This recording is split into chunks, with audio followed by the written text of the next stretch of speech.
ಇಲಾಖೆ ಎಂಟಿವಿ ವೀಕ್ಷಕರಿಗೆ ಸ್ವಾಗತ.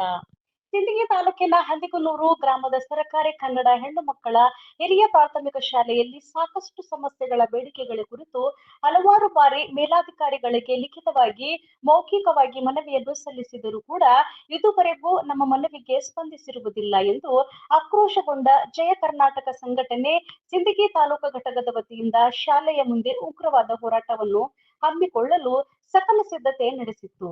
ಈ ನಮ್ಮ ವಿವಿಧ ಬೇಡಿಕೆಗಳು ಪೂರೈಸುವ ಹೋರಾಟಕ್ಕೆ ನಮ್ಮ ಜಯ ಕರ್ನಾಟಕ ಸಂಘಟನೆಯ ಸಿಂದಗಿ ತಾಲೂಕು ಅಧ್ಯಕ್ಷರಾದ ಚನ್ನಪ್ಪಗೌಡ ಎಸ್ ಬಿರಾದಾರ್, ಜಿಲ್ಲಾ ವಕ್ತಾರರು, ತಾಲೂಕಾ ಅಧ್ಯಕ್ಷರಾದ ಸಂತೋಷ್ ಮನಗೋಳಿ ಮತ್ತು ದೇವರಹಿಪ್ಪರಗಿ ತಾಲೂಕಾ ಅಧ್ಯಕ್ಷರಾದ ಸಿದ್ದರಾಮಪ್ಪ ಅವಟಿ ಹಾಗೂ ಆಲ್ಮೇಲ್ ತಾಲೂಕಾ ಅಧ್ಯಕ್ಷರಾದ ಭೀಮಾಶಂಕರ್ ಹೇರ್, ರಮೇಶ್ ರಾಠೋಡ್, ಸಿದ್ದನಗೌಡ ಅಂಬಳ್ನೂರ್, ಕಾರ್ಯದರ್ಶಿ ನಾಗಪ್ಪ ಹೇರ್, ಮಶಾಕ್ ವಾಲಿಕಾರ್, ಅಶೋಕ್ ಪಾಟೀಲ್, ಖೇಡ್ ಮುಸ್ತಾಕ್ ಬಳಗನೂರ್, ಜಟ್ಟೆಪ್ಪ ನಾಟಿಕಾರ್, ಸುಭಾಷ್ ಚಟ್ಟರ್ಕಿ ಕೆರುಟಗಿ, ಆನಂದ್ ಪಾಟೀಲ್, ಚಂದ್ರಶೇಖರ್ ಗೌಡಗೇರಿ, ಕುಮಾರ್ ರಾಠೋಡ್, ಅರವಿಂದ್ ರಾಠೋಡ್, ಸುರೇಶ್ ಚವ್ಹಾಣ್ ಹಾಗೂ ಮತ್ತಿತರರು ಉಪಸ್ಥಿತರಿದ್ದರು.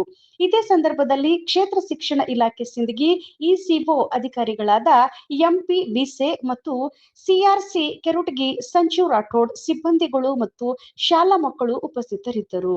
ವರದಿ ರೇವಣ್ ಸಿದ್ದಯ್ಯ ಹಿರೇಮಠ. ನಿರಂತರ ಸುದ್ದಿ ಮತ್ತು ಜಾಹೀರಾತುಗಳಿಗಾಗಿ ಎಂಟಿವಿ ಕನ್ನಡ ನ್ಯೂಸ್ ಅನ್ನು ಸಬ್ಸ್ಕ್ರೈಬ್ ಮಾಡಿ.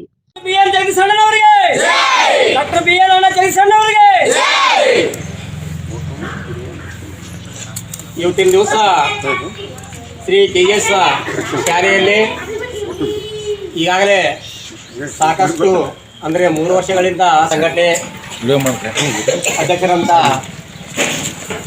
ಮನಗುಳಿಯವರೇ ಮತ್ತು ನಮ್ಮ ದೇವರಹಿಪ್ಪರಗಿ ತಾಲೂಕಾ ಅಧ್ಯಕ್ಷರಂತ ಔಟಿ ಸರ್ ಅವರೇ, ಅದರಂತೆ ಆಲ್ಮೇಲ ತಾಲೂಕಿನ ಅಧ್ಯಕ್ಷರಾದಂಥ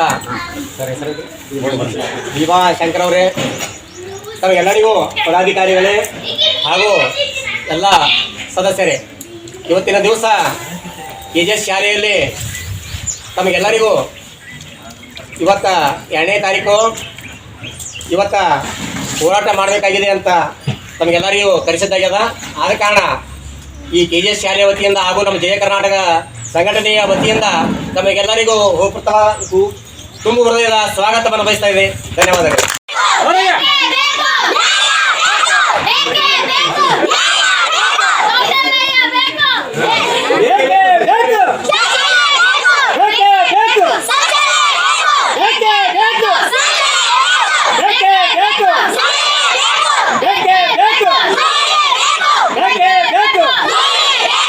ಕಡಿಮೆ ಬಿದ್ದರೆ ಅವ್ರು ತಾಟ ತೊಳ್ಕೊಳಕ್ಕೆ ಸಹಿತ ಮನೆಗೆ ಹೋಗ್ಬೇಕಂತ ಹೇಳಿದ್ರು. ನನಗೆ ಭಾಳಷ್ಟು ಕೆಟ್ಟ ಅನ್ನಿಸ್ತು.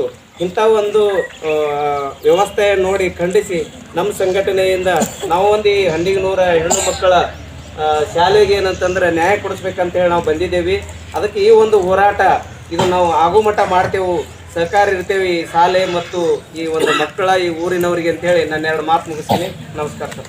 ಹೋರಾಟದಿಂದ ಅವ್ರಿಗೆ ನಮ್ಗೆ ಎಚ್ಚೆತ್ಕೊಂಡು ಕೊಡ್ಲಿಕ್ಕಪ್ಪ ಅಂದ್ರೆ ಅವ್ರಿಗೆ ಏನಪ್ಪ ಅಂದ್ರೆ ಮುಂದೆ ಬಿಸಿ ಮುಟ್ಟೋತಲ್ಲ ಅವ್ರು ಸಸ್ಪೆಂಡ್ ಮಾಡುವಂತ ನಮ್ಮ ಅಧಿಕಾರ ಐತಿ, ಸಸ್ಪೆಂಡ್ ಮಾಡಿ ತೀರ್ತೇವೆ ನಾವು. ಯಾಕಂದ್ರೆ ಅವ್ರು ಎಲ್ಲೆಲ್ಲಿ ಹಗಲು ಮಾಡ್ರೆ ನಮ್ಗೆ ಗೊತ್ತೈತಿ. ಅವ್ರು ಗಂಟು ಬಿದ್ದಪ್ಪ ಅಂದ್ರೆ ಮನೆಗೆ ಸಿದ. ಯಾಕಂದ್ರೆ ದಯವಿಟ್ಟು ಹೇಳಕತ್ತೀನಿ, ಕೊನೆ ನಿಮ್ಗೆ ಎಚ್ಚರಿಕೆ ಗಂಟೆ. ನಮ್ಮ ಮನೆಗೆ ನೀವು ಸ್ಪಂದನೆ ಮಾಡಲಿಲ್ಲ ಅಂದ್ರೆ ಇದೇ ನಮ್ಮ ಮನೆಗೆ ನಾ ಕೇಳಕತ್ತಿಲ್ಲ. ಸಾಲಿಗೆ ಒಂದು ಕಾಂಪೌಂಡ್ ಇಲ್ಲ, ಒಂದು ನೀರು ಹಾಕ್ಬೇಕು ನೋಡಿ ಗಿಡಗಳು ಹಚ್ಚಾರ ಅರಣ್ಯ ಇಲಾಖೆ ಅವರು. ಆ ನೀರು ಹಾಕ್ಲಕ್ಕ ಏನಪ್ಪ ನಳಗ ನೀರಿನ ವ್ಯವಸ್ಥೆ ಏನು ತೀರ ಅದಲ್ಲ. ಅಲ್ಲಿ ಹೈಟೆಕ್ ಶೌಚಾಲಯ ಕಟ್ಟ್ಯಾರ. ಲಕ್ಷಗಟ್ಟಲೆ ಪಂಚಾಯತಿಯಿಂದ ಲಕ್ಷಗಟ್ಟಲೆ ಹೈಟೆಕ್ ಶೌಚಾಲಯ ಬಂದ. ಅದೇನು ಹೈದಕ್ಕೆ ಅದಕ್ಕೆ ಸುಣ್ಣ ಹೊಡಿದ್ರೆ ಅದು ಬಿಲ್ತಪ್ಪ. ಅದು ಯಾರು ಹೇರೋರಲ್ಲ ಕೇಳೋರಲ್ಲ. ಇದಕ್ಕೆ ಈ ರೂಮಿಗೆ ಬಂದಿರೋ ಇದಕ್ಕೆ ತ್ಯಾಪಿ ಹಚ್ಚಲಕ್ಕೆ ಬಂದಿರೋ ಒಂದು 1.5 ಬಂದಿತ್ತು ML ಅವರು ಏಜೆಂಟ್ರು ಇಲ್ಲಿ ಹಚ್ಚಲಕ್ಕೆ ಬಂದಿರೋ. ಅವ್ರಿಗೆ ಏನಪ್ಪ ಅಂದ್ರೆ ಇದೇನಪ್ಪ ಅಂದ್ರೆ ಕಂಪಲ್ಸರಿ ಇದು ನೀವು ಎಸ್ಟಿಮೇಟ್ ನಿಮ್ಮ ಮನೆ ಕೂತ್ ಮಾಡ್ದಲ್ರಿ ಇಂಜಿನಿಯರೇ. ನಮ್ಮ ಶಾಲೆಗಳಿಗೆ ನಮ್ಮ ಮೂಲಭೂತ ಸೌಕರ್ಯಗಳು ಏನು ಬೇಕು ನೀವು ಕೇಳ್ಕೊಂಡು ಮಾಡಬೇಕು. ಮನೆ ಕೂತು ಎಸ್ಟಿಮೇಟ್ ಮಾಡೋದಲ್ಲದು. ಅದಕ್ಕೆ ಇದು ಏನಪ್ಪ ಅಂದ್ರೆ ಇದು ಊರನವರು ಎಲ್ಲರೂ ಪಟ್ಟಿ ಹಾಕಿ ಈ ಒಂದು ಶಾಲೆ ಕಟ್ಟಡ ಮಾಡ್ಯಾರ. ಊರನವ್ರಿಗೆ ನಾವು ಏನಪ್ಪ ತುಂಬುದು ನಾವು ಧನ್ಯವಾದ ಹೇಳ್ಬೇಕು. ಯಾಕಂದ್ರೆ ನಾಚಿಕೆ ಸರ್ಕಾರಕ್ಕೆ ಶಾಲೆ 170 ಶಾಲಾ ಮಕ್ಕಳು ಅದಾವು. ಇವು ಅವನು ಇರ್ಲಕ್ಕ ಜಾಗ ಇಲ್ಲ ಅಂದ್ರೆ ಅವ್ರು ಎಲ್ಲಿ ಕುಂದಿರ್ಬೇಕು. ಮಳೆ ಬಂದ್ರಿ ಸದ್ದ ಬಿಸಿಲಾದ ಒಳಗೆ ಕೂತ್ರ ಪತ್ರಿ ಅದ ಡಿಗೆ ಆಗ್ತದ. ಹೋರಾಟ ಹೋರಾಟ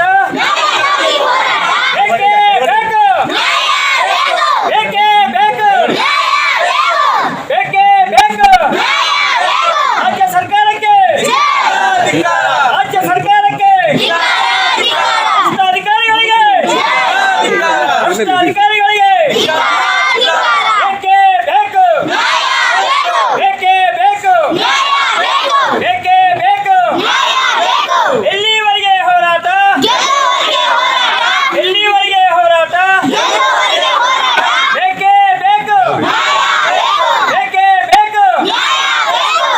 ಕೊಟ್ಟರು ಅಧಿಕಾರಿಗಳು ಹೆಂಗಪ್ಪ ಅಂತಂದ್ರೆ ಬೇಜವಾಬ್ದಾರಿತನದಿಂದ ನಡ್ಕೋತಾ ಇದ್ದಾರಪ್ಪ ಅಂತಂದ್ರೆ ಎಷ್ಟು ಸಾರಿ ಕನಿಷ್ಠ 3 ವರ್ಷದಿಂದ ಸತತವಾಗಿ ಮನವಿಯನ್ನು ಕೊಡ್ತಾನೆ ಬಂದಿದ್ದೀವಿ, ಅವರಿಗೆ ಎಚ್ಚರಿಕೆಯನ್ನು ಕೊಡ್ತಾನೆ ಬಂದಿದ್ದೀವಿ. ಆದರೂ ಕೂಡ ಏನಪ್ಪ ಅಂತಂದ್ರೆ ಈ ಜೈ ಕರ್ನಾಟಕ ಸಂಘಟನೆ ಸತತವಾಗಿ ಪ್ರಯತ್ನ ಮಾಡಿದ್ರು ಕೂಡ ಕ್ಯಾರೆ ಅನ್ನೋದೇ ಏನಪ್ಪ ಅಂತಂದ್ರೆ ಬೇಜವಾಬ್ದಾರಿತನದಿಂದ ಅಧಿಕಾರಿಗಳು ನಡೆದುಕೊಳ್ತಾ ಇದ್ದಾರೆ.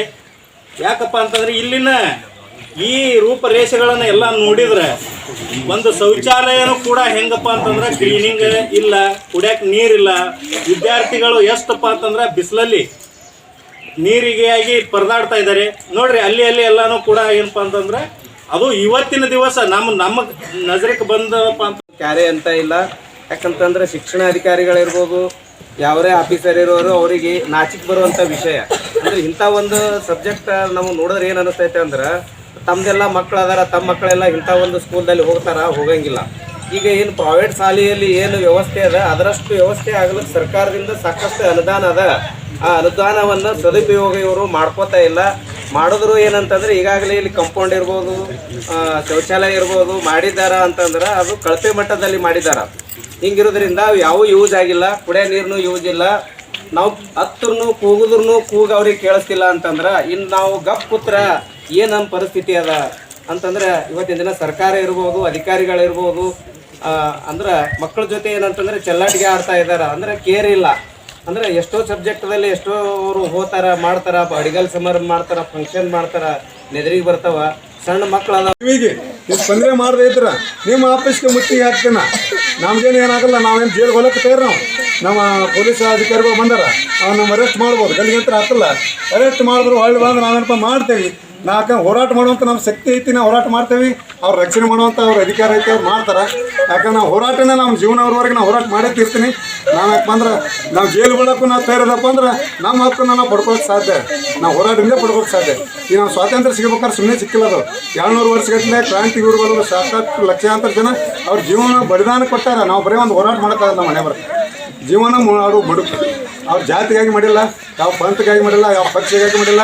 ಒಂದು ನಾಡಿಗಾಗಿ ಅವನ ಜೀವನನ ಬಡವನ ಮುಡುಪಾಗಿಟ್ಟು ಒಂದು ನಾಡಿಗಾಗಿ ಹೋರಾಟ ಮಾಡಿ ಅವ್ರ ಜೀವನ ಬಲಿದಾನ ತಯಾರು ಕೊಟ್ರಪ್ಪ ಅಂದ್ರೆ ಅಂಥವ್ರು ನಾವು ಏನಪ್ಪ ಅಂದ್ರೆ ಕೋಟಿ ನಮ್ಮ ಮನೆಗಳು ಸಲ್ಲಿಸ್ಬೇಕಾಗ್ತದೆ. ನಾವು ಧೂಳು ಬಂದು ಊಟ ಕೂತಾಗ ಗಂಗಾಳ ಬಂದು ಬೀಳ್ತದೆ. ತೀರಾ ಆಯ್ತಿಲ್ಲ ಅದು. ಸರ್ಕಾರಕ್ಕೆ ನಾಚಿಕೆ ಬರುವಂಥ ವಿಷಯ ಇಲ್ಲ. ಯಾಕಂದ್ರೆ ಸರ್ಕಾರಿ ಶಾಲೆಗೆ ನಮ್ಮ ಮಕ್ಕಳನ್ನ ಕಳ್ಸೋದು ಸರ್ಕಾರ ಹೇಳ್ತದೆ. ಮತ್ತು ಸರ್ಕಾರಕ್ಕೆ ಏನಪ್ಪ ಸವಲತ್ತುಗಳು ಕೊಡಲಪ್ಪ ಅಂದ್ರೆ ಬರೀ ಹೇಳೋಕೆ ಬರ್ತದೆ. ಅದು ಶಾಸ್ತ್ರ ಹೇಳೋದು ದೊಡ್ಡದಲ್ಲ, ಅದು ಹೇಳಕ್ಕೆ ಎಲ್ಲರಿಗೆ ಬರ್ತದೆ. ಹೇಳೋ ಶಾಸ್ತ್ರ ತಿನ್ನೋದು ಬದ್ನಿಕೆ ಆಟ, ಶಾಸ್ತ್ರ ಹೇಳೋದಲ್ಲ, ಅದು ಕಾರ್ಯರೂಪಕ್ಕೆ ಬರ್ಬೇಕದನ್ನ. ಸರ್ಕಾರಿ ಶಾಲೆಗಳು ಕೊಡೋದು ಬಿಟ್ಟು ಏನಪ್ಪ ಅಂದ್ರೆ ಈ ಪ್ರೈವೇಟ್ ಶಾಲೆಗಳಿಗೆ ಕೊಡ್ತಾರೆ, ಲಕ್ಷಾನುಗಟ್ಟಲೆ ದುಡ್ಡು ಕೊಡ್ತಾರೆ. ಸರ್ಕಾರಿ ಶಾಲೆಗಳು ಹಿಂಗೆ ಥರ ಹಿಂಗೆ ಮುಚ್ಚಿ ಹೋಗ್ಲಕತ್ತಾವಲ್ಲ. ಅದಕ್ಕೆ ಮಾನ್ಯ ಸರ್ಕಾರಕ್ಕೆ ಮುಖ್ಯಮಂತ್ರಿಗಳಿಗೇ ಮತ್ತು ಏನಪ್ಪ ಅಂದ್ರೆ ಕ್ಷೇತ್ರ ಏನಪ್ಪ ಅಂದ್ರೆ ಶಿಕ್ಷಣ ಸಚಿವರಿಗೆ, ನಮ್ದು ಉಸ್ತುವಾರಿ ಸಚಿವರು ಎಂ ಬಿ ಪಾಟೀಲ್ ಸಾಹೇಬರಿಗೆ, ಹಾಗೇನಪ್ಪ ಅಂದ್ರೆ ನಮ್ಮ ತಾಲೂಕಾ ಶಾಸಕರಾದಂಥ ಅಶೋಕ್ ಮನಗುಳಣ್ಣವ್ರಿಗೆ ಕೂಡ ನಾವು ಮನವಿ ಮಾಡ್ತೇವೆ. ಮನವಿ ಮಾಡಿ ಸಕಾಟ್ ಬರೀ ಲಿಖಿತವಾಗಿ ಕೊಟ್ಟೇವಿ. ಏನಪ್ಪ ಅಂದ್ರೆ ನಾವು ಮನವಿ ಸ್ಪಂದನೆ ಮಾಡ್ಲಿಕ್ಕಪ್ಪ ಅಂದ್ರೆ ಹೋರಾಟ ರೋಡಿಗಳು ಹೋರಾಟ ಮಾಡೋದು ಅನಿವಾರ್ಯ ಅಲ್ಲ. ಅದಕ್ಕೆ ನೀವು ದಯವಿಟ್ಟು ಆ ಹೋರಾಟಕ್ಕೆ ಅನಿವು ಮಾಡಿ ಕೊಡಬಾರ್ರಿ ಅಂತ ಕೇಳಕತ್ತೇವಿ. ಮತ್ತು ನೀವು ಅದೇ ನೀವು ಬಂಡ ಥರ ನೀವು ಬಂಡ ಧೈರ್ಯ ಮಾಡಿದ್ರಪ್ಪ ಅಂದ್ರೆ ನಿಮ್ಗಿಂತ ಬಂಡ ಧೈರ್ಯ ಅದು ನಮ್ಮದು. ನಾವು ಜೈಲು ಬೀಳಕ್ಕೆ ಇರೋದಪ್ಪ ಅಂದ್ರೆ ಅದಕ್ಕೂ ಅಂಜು ಮಕ್ಕಳಲ್ಲ. ಜೈಲಿಗೆ ಸದ್ಯ ಹಾಕಲಕ್ಕ ಈಗ ಸದ್ಯ ಬೀಳ್ತೀವಿ. ಯಾಕಂದ್ರೆ ನ್ಯಾಯಕ್ಕೋಸ್ಕರ ನಾವು ಪ್ರಾಣನ ಕೊಡಕ್ಕೆ ಸದ್ಯ ಅದಾವಪ್ಪ ಅಂದ್ರೆ ಜೈಲಿಗೆ ಬೋದಂತ ದೊಡ್ಡದಲ್ಲ ನಮ್ಗೆ. ಅದಕ್ಕೆ ಹೇಳಕತ್ತೀನಿ, ಎಚ್ಚರಿಕೆ ಗಂಟೆ ಚಂತ ನಾವು ಮನೆ ಕೊಡೋದು ಆಗೋಲ್ಲ. ನೀವು ಕೊಡ್ತೀರಿ, ನೀವು ಮರ್ಯಾದೆ ಉಳಿತದೆ. ಕೊಡದೇ ಇದ್ರೆ ನಮಗೆ ಏನಪ್ಪ ಅಂದ್ರೆ ನಾವು ಹೆಂಗೆ ತೊಗೋಬೇಕು ಗೊತ್ತೈತಿ. ನಾವು ಒಂದು ಹೋರಾಟ ಮುಖಾಂತರ ಪಡ್ಕೊಂಡೇ ತೀರ್ತೇವೆ ಅದನ್ನು. ಯಾಕಂದರೆ ಹೇಳಿ ಸಾಕಾಯ್ತು ನಮಗಂತರೂ. ಇದು ಕೊನೆ ಎಚ್ಚರಿಕೆ ಗಂಟೆ ಅವ್ರಿಗೆ, ಅಧಿಕಾರಿಗಳಿಗೆ. ಇವತ್ತಿನ ದಿನ ಆಲ್ಮೇಲ್ದಿಂದ ನಾವು ಇಲ್ಲಿಗೆ ಬರೋಕ್ಕೆ ಕಾರಣ ಏನು ಅಂತಂದ್ರೆ ಈಗ ಯಾವುದೇ ಮೂಲ ಸೌಕರ್ಯ ನಮ್ಮ ಶಿಕ್ಷಣ ಸಂಸ್ಥೆಗಳಾಗಲಿ ನಾವು ಕೇಳಾರ್ದೇ ಕೊಡಬೇಕು. ಬಟ್ ಇಂಥವು ಸಾವಿರಾರು ಸಮಸ್ಯೆಗಳು ಇಲ್ಲಿ ನೂರಾರು ಹಳ್ಳಿಗಳಲ್ಲಿ ನಾವು ನಮ್ಮ ಒಂದು ಹಿಂದೆಲೆ 3 ವರ್ಷದಿಂದ ನಮ್ಮ ಜಿಲ್ಲಾ ವಕ್ತಾರರಾದಂಥ ಚೆನ್ನಪ್ಪ ಗೌಡ್ರು ಇರ್ಬೋದು, ಮನಗುಳವ್ರು ಇರ್ಬೋದು, ಆಮೇಲೆ ಸಿದ್ದರಾಮಪ್ಪ ಔಟಿ ಸರ್ ಅವರು ಒಂದು ಬಾರಿ ಅಲ್ಲ 3 ವರ್ಷದಿಂದ ಸತತವಾಗಿ ಅವರ ಆಫೀಸ್ಗೆ ಹೋಗಿ ಅಲ್ದು ಬಿಜಾಪುರ, ಸಿಂದಗಿ ಆ ಸಂಬಂಧಪಟ್ಟ ಅಧಿಕಾರಿಗಳಿಗೆ 3 ವರ್ಷ ತನ ಅಂತಂದ್ರೆ ಅವ್ರು ತಮ್ಮ ಮನೆಗೆ ಕೇಳಾಕತ್ತಿಲ್ಲ. ಏನೋ ಒಂದು ಮೂಲಭೂತ ಸೌಕರ್ಯ ಎಲ್ಲ ಒಂದು ಮಕ್ಕಳಿಗೆ ಸಿಗಲಿ ಅನ್ನೋ ಉದ್ದೇಶಕ್ಕೋಸ್ಕರ 3 ವರ್ಷದಿಂದ